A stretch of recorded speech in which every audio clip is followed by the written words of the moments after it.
Washington. AP.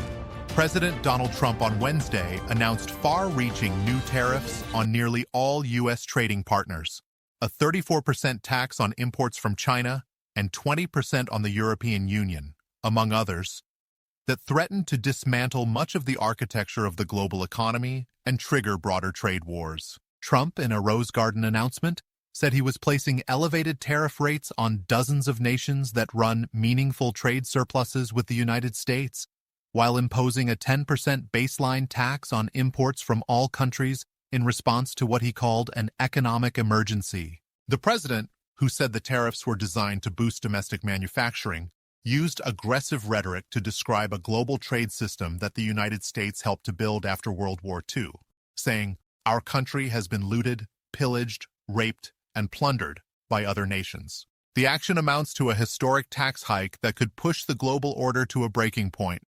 It kickstarts what could be a painful transition for many Americans as middle-class essentials such as housing, autos, and clothing are expected to become more costly, while disrupting the alliances built to ensure peace and economic stability. Trump said he was acting to bring in hundreds of billions in new revenue to the U.S. government and restore fairness to global trade.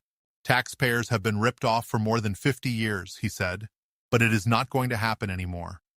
Trump declared a national economic emergency to levy the tariffs. He has promised that factory jobs will return to the United States as a result of the taxes, but his policies risk a sudden economic slowdown as consumers and businesses could face sharp price hikes. Trump was fulfilling a key campaign promise as he imposed what he called reciprocal tariffs on trade partners, acting without Congress under the 1977 International Emergency Powers Act. But his action Wednesday could jeopardize Trump's voter mandate in last year's election to combat inflation. Several Republican senators, particularly from farm and border states, have questioned the wisdom of the tariffs. U.S. stock market futures sold off sharply overnight in anticipation of the economy weakening, after having already dropped since the start of this year.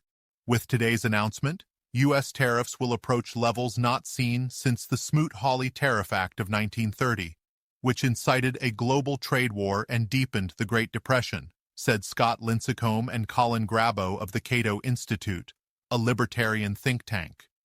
The president's higher rates would hit foreign entities that sell more goods to the United States than they buy. The administration essentially calculated its tariff rates to raise revenues equal in size to the trade imbalances with those nations. Trump then halved that rate in act that he described as very kind. The White House says the tariffs and other trade imbalances led to an $1.2 trillion imbalance last year. Administration officials suggested it could take an extended set of actions by other countries to bring down the new tariffs their imports now face, and retaliatory tariffs by those countries could make the situation worse.